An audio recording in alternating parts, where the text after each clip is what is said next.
So, when do you say I do something versus I am doing something? You know, it's one of those things in English that can be really tricky, but the secret is actually way simpler than you think. In the next few minutes, we're going to crack this code together. Let's get into it. I know, right? It totally feels like they could mean the same thing, which is exactly why so many of us get stuck here. But trust me, the difference is all about context. We're going to use some really simple, everyday examples to make it finally click, once and for all. Okay, let's start right here with your daily life. Just think about the things you do kind of automatically, every single day. Your morning routine, your work, your habits. This stuff is the foundation for understanding our very first tense, the present simple. So let's really think about it for a second. What do you do every single day? Maybe you drink coffee, you check your phone, you go to work. Whatever that is, that routine is the absolute key to mastering the present simple tense.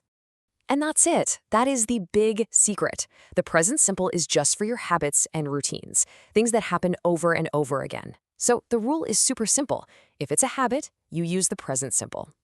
For example, I wake up early. That's a habit. I study. That's a routine. I go to college. That's a regular part of your life. See how they all describe something you do repeatedly? Simple, right? Okay, so habits and routines are covered, check. But English has this other present tense, and this one is all about what's happening right now. Not your routine, but the action of this exact moment. So let's try a different question. Forget your daily habits for a minute. What are you doing right this second? Think about it. Your answer is the key to our next tense, the present continuous. And yeah, this is its main job. We use the present continuous for any action that's happening while we're speaking. It's all about what's in progress right at this moment. I mean, this is a perfect example because it's literally what's happening. I am talking and you are listening. Both of these actions are in progress right now. That's why we use that little ing ending. It's the now tense. And putting them side by side like this makes the difference so clear. I study every day is your routine, your habit. But if you're doing it right this second, you'd say, I am studying now. You see that contrast? It's just habit versus now. All right, we've covered the present. But what about tomorrow? Let's take a look at how we talk about our plans and decisions for the future. So what will you do tomorrow? How do you talk about a decision you've just made for the future? Well, this brings us to our third tense, the simple future. We use the simple future, usually with the word will, for a couple of main reasons.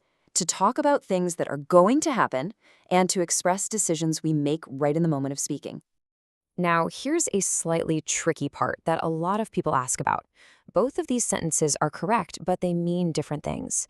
You use I will meet for a decision you're making on the spot, but if you already have a plan, something in your calendar, you'd say I am meeting. It's a small but really important difference between a spontaneous decision and a fixed plan. Okay, let's look at one last powerful distinction between our two present tenses.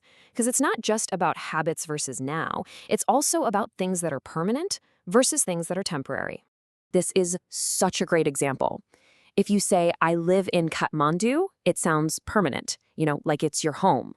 But if you say, I am living in Kathmandu, it suggests the situation is temporary, maybe for a few months, for a project, or for school. So the key takeaway is this.